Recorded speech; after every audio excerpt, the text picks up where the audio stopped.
వచ్చే లోక్సభ ఎన్నికల్లో అత్యధిక స్థానాలు కాంగ్రెస్ పార్టీ కైవసం చేసుకుంటుందని పరకాల ఎమ్మెల్యే రేవూరు ప్రకాష్ రెడ్డి అన్నారు. గీసుగొండ మండలం 16వ డివిజన్ ధర్మారం రైల్వే గేట్ నుండి రామ లింగేశ్వర ఆలయం వరకు భారీ ర్యాలీ నిర్వహించారు.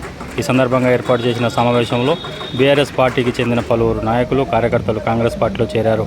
ఈ సందర్భంగా వరంగల్ పార్లమెంట్ అభ్యర్థి కడియం కావ్య మాట్లాడుతూ కాంగ్రెస్ ప్రభుత్వం మహిళా సంక్షేమానికి పెద్దపీట వేసిందని అన్నారు.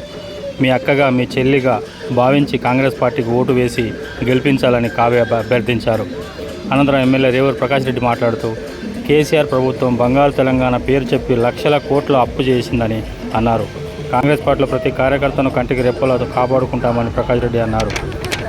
ఈ సందర్భంగా గోదాసి చిన్ని ఆధ్వర్యంలో మందసాని, ఇందిర, బొద్దిరెడ్డి, తిరుపతి రెడ్డి, బొల్లం, విద్యాసాగర్లతో పాటు 300 మంది కాంగ్రెస్ పార్టీలో చేరారు.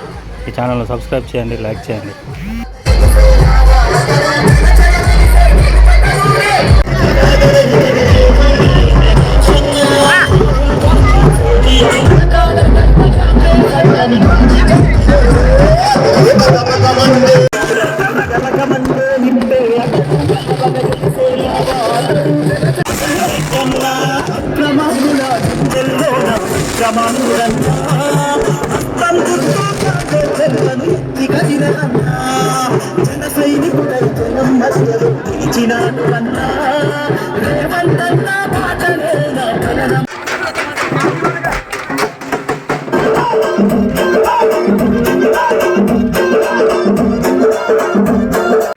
డాక్టర్ చదువుకున్న మహిళగా మీరందరూ నన్ను ఆశీర్వదించి లోక్సభకి పంపించాలి.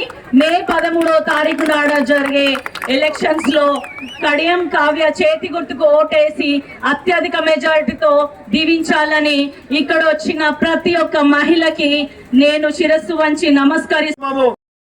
ప్రజల్ని మోసం చేయటం వల్ల 2 సార్లు మీరు అవకాశం ఇచ్చారు. మరి 2 సార్లు అవకాశం ఇస్తే మీ బతుకులు బాగుపడ్డాయా అని చెప్పి నేను అడుగుతున్నాను. బంగారం దిగుతానని చెప్పి అన్నాడు, బంగారు తెలంగాణ అన్నాడు. మరి బంగారు తెలంగాణ వచ్చిందా అని చెప్పి నేను అడుగుతున్నాను. కానీ ఇవాళ అప్పుల తెలంగాణ మన చేతిలో పెట్టాడు. 16,000 కోట్లతోటి మరి మిగులు బడ్జెట్ తోటి ఏర్పడ్డ రాష్ట్రాన్ని ఇవాళ 7 లక్షల కోట్ల అప్పును చేయడం జరిగింది అని అంటే ఈ డబ్బులన్నీ ఎక్కడికి పోయినాయి అని చెప్పి నేను అడుగుతున్నా.